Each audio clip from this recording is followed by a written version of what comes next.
My parents forced me out before my SATs so my sister's wedding guests could stay, and they told me to survive on the streets when I asked for help.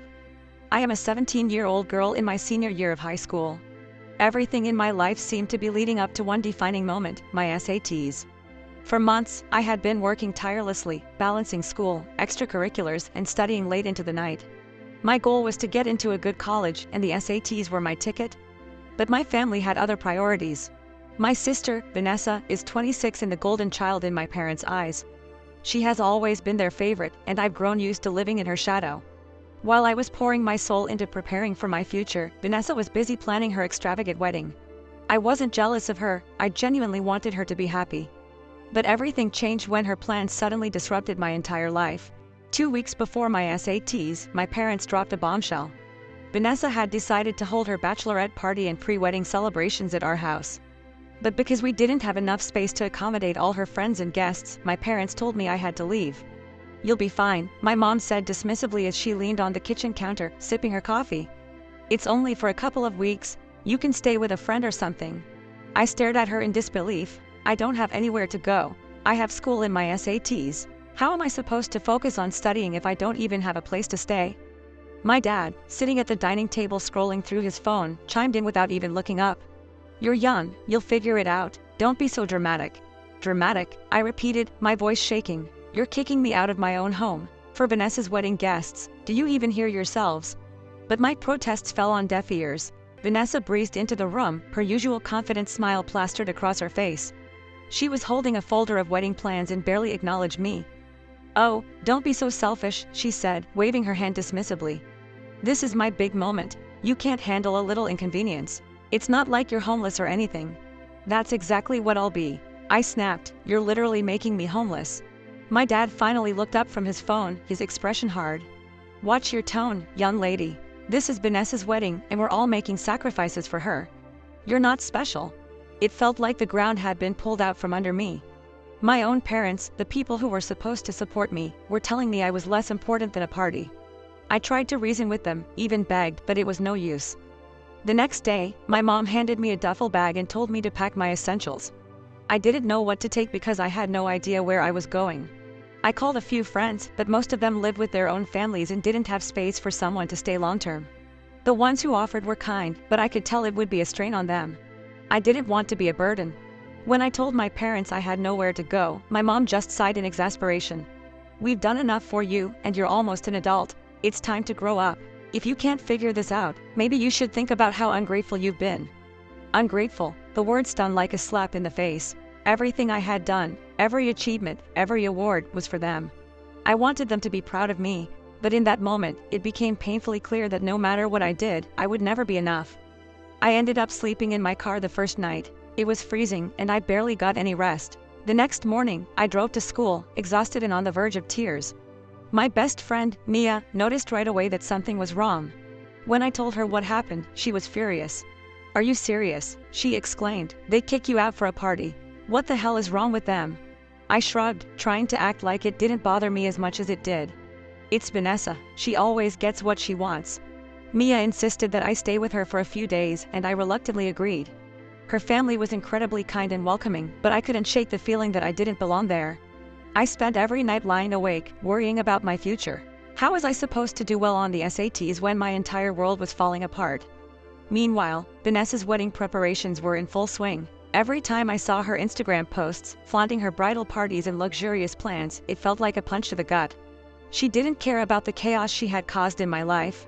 Neither did my parents, who were too busy catering to her every whim. One afternoon, I mustered up the courage to call my mom and ask for help. I thought maybe, just maybe, she would understand how much I was struggling. "Mom," I said hesitantly, "I really need to come home. I can't focus on studying like this. Can you please talk to Vanessa and figure something out?" Her response was cold and unfeeling. "We've already discussed this, and the answer is no. You'll just have to deal with it. Stop being so dramatic." Dramatic? My voice cracked as tears filled my eyes. "I'm living out of a suitcase, trying to study for the most important test of my life, and you're calling me dramatic. Do you even care about me at all?" There was a long pause before she finally spoke. "You're being selfish, as usual. This isn't about you, it's about Vanessa. Grow up and stop whining." I hung up the phone, shaking with anger and heartbreak. I couldn't believe this was my family, the people who were supposed to love and support me. The days drag on, and I tried to focus on my studies, but the stress was unbearable. Mia's family was kind enough to let me stay through the week, but I knew I couldn't impose on them forever. I started looking for other options, anything to keep me afloat until the SATs were over. One night, while scrolling through Craigslist, I came across an ad for a temporary room rental. It wasn't ideal, but it was cheap, and I was desperate. I used the small amount of savings I had from my part-time job to pay for the room. It was in a rundown apartment complex on the other side of town, far from school and everything I knew. The room was barely livable, just a mattress on the floor and a broken lamp in the corner. But it was better than sleeping in my car. I spent every night there, trying to block out the noise of arguing neighbors and sirens blaring in the distance. I studied until my eyes burned, determined not to let my parents' betrayal ruin my future. As the SATs approached, I felt like I was running on fumes. The stress and exhaustion were taking a toll on me, but I refused to give up. On the morning of the test, I woke up early, put on my best outfit, and tried to psych myself up.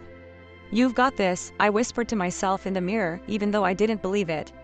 I walked into the testing center with my head held high, determined to prove everyone wrong. But deep down, I couldn't shake the feeling of loneliness and abandonment. My family wasn't there for me, and I didn't know if they ever would be. The SATs were grueling. I tried my best to focus, but the gnawing pit of anxiety in my stomach wouldn't go away. Every time I flipped to a new section, I felt the weight of everything I'd gone through pressing down on me.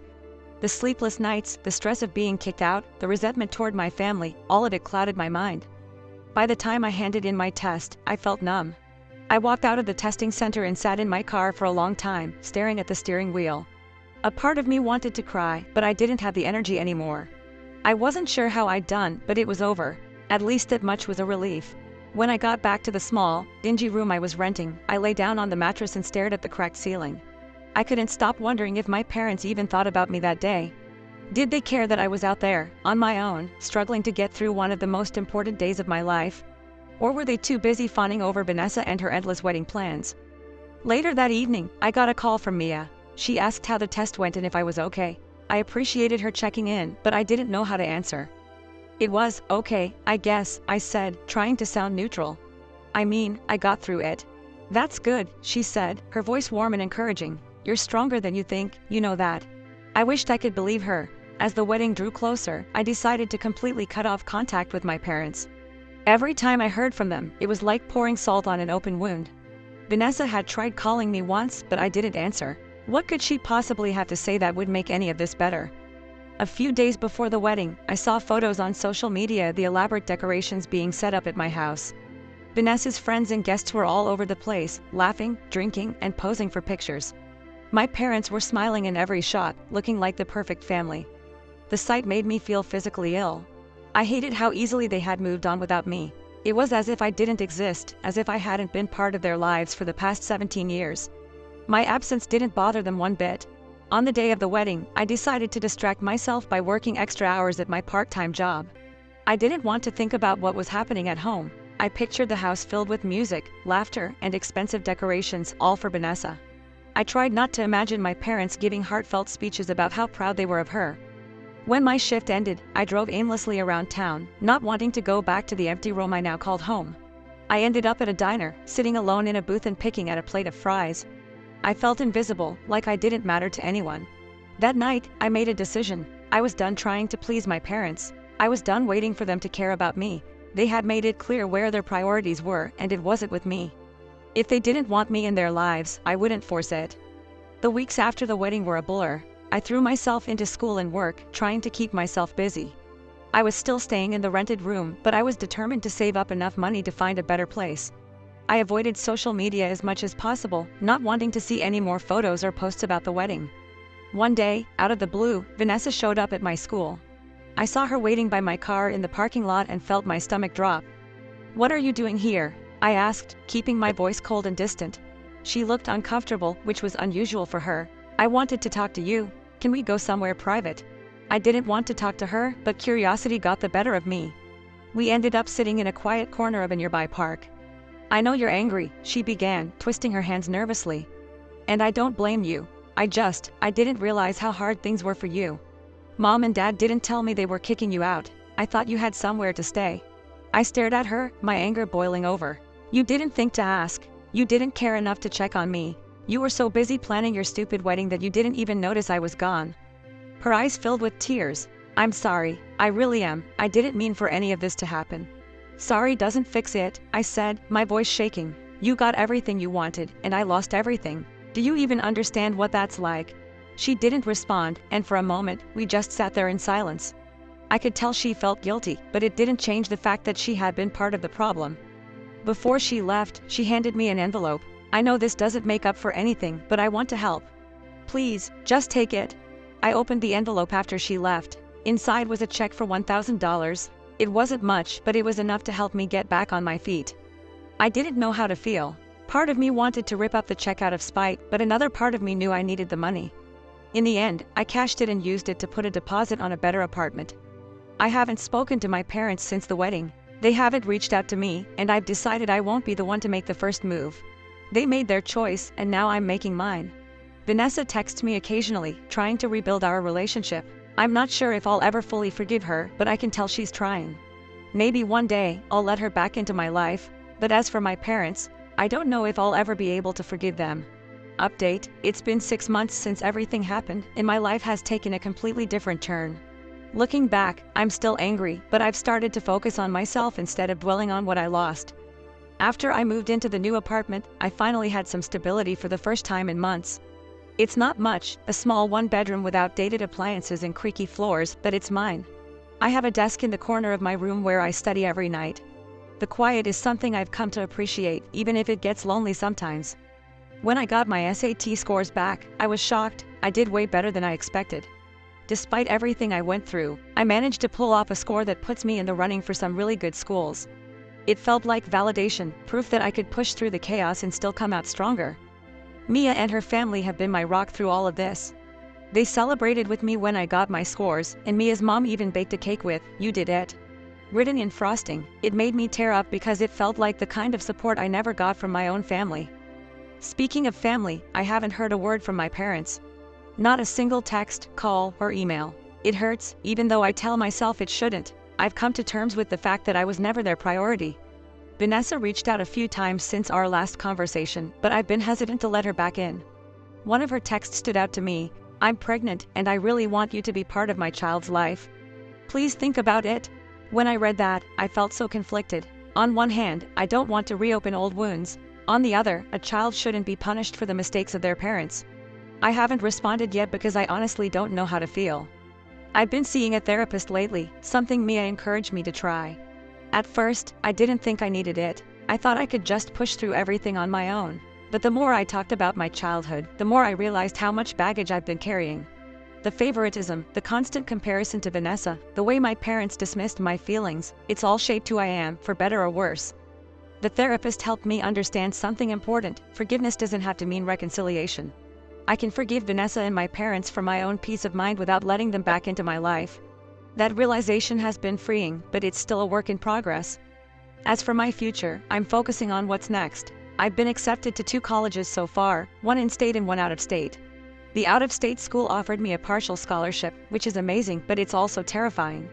Leaving behind everything I know, even the toxic parts, feels like a huge leap. Mia keeps telling me to go for it. "You've already been through the worst," she said. "This is your chance to start over." She's right, and I think I'm going to take that chance. I've spent so much of my life trying to please my family, trying to earn their love and approval. But now, I want to live for myself. A few weeks ago, I wrote a letter to my parents. I didn't send it, I don't think I ever will, but writing it felt cathartic. In the letter, I told them everything I've wanted to say for years. How their favoritism made me feel invisible, how their actions before the wedding shattered any trust I had left. How I'm choosing to move on without them. I've saved the letter in a drawer, and sometimes I take it out and read it when I feel like I'm slipping back into old patterns. It reminds me why I'm doing this, why I'm letting go of the pain and focusing on building a better life for myself. Vanessa sent me another text recently. She said she's having a baby shower in a few months and would love for me to come. I haven't decided yet if I'll go. Part of me wants to see her, to see if she's really changed. But I also know that being around my family might bring up feelings I'm not ready to deal with. For now, I'm taking things one day at a time. My main goal is to finish high school strong, save up some money, and prepare for college. It's scary, but it's also exciting. For the first time in a long time, I feel like my future is in my hands, not my parents', not Vanessa's, but mine. If I've learned anything from all of this, it's that family isn't always defined by blood. Sometimes, the people who love and support you the most are the ones you choose to keep in your life. For me, that's Mia and her family.